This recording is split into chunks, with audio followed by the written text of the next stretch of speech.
Dahil naman sa inaasahan ang epekto ng bagyong Krising sa iba't ibang sektor ng ating bansa, umabot na nga sa 5 electric cooperatives sa Northern Luzon ang nakararanas ng power interruption. Samantala naghahanda na rin ang Department of Human Settlements and Urban Development para paabutan ng tulong ang mga masisiraan ng bahay dahil pa rin yan sa bagyo. May ulat si Harley Valbuena ng PTV. Bukod sa perwisyo sa trapiko, nawalan din ng kuryente ang ilang lugar sa Quezon City. Bunsod ng bumagsak na billboard at poste sa C5 Katipunan sa harap ng pananalasa ng bagyong Krising at habagat. Ayon sa Department of Energy, rumesponde na sa lugar ang Meralco at sisikaping makumpuni ang lahat ng nasirang linya ng kuryente bago matapos ang araw. Kasalukuyan pong nagre-restore, nagkakaroon po ng restoration activities ang Meralco.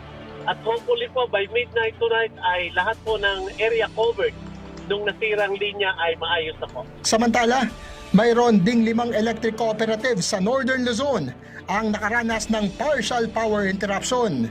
Kabilang dito ang Ilocos Norte Electric Cooperative, La Union Electric Cooperative, Ifugao Electric Cooperative, Benguet Electric Cooperative at Abra Electric Cooperative. Hindi pa rin makabalik sa normal na operasyon ng isang planta sa Cagayan Valley dahil kailangan munang ma-inspeksyon ang kanilang mga linya. Dahil sa masama pa ang panahon natin ngayon, hindi po pa matapos yung clearing at saka yung pag-inspeksyon ng mga linya. Alam naman po natin na inuuna po natin ang safety.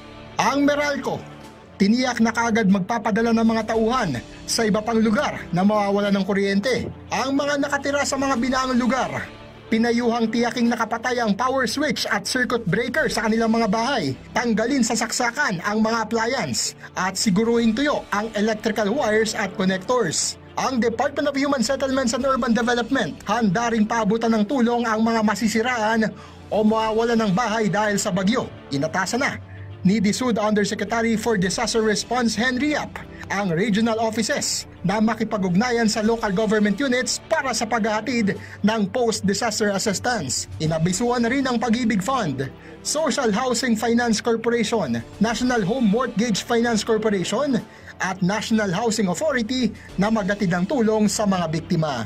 Harley Valbuena para sa Pambansang TV sa Bagong Pilipinas.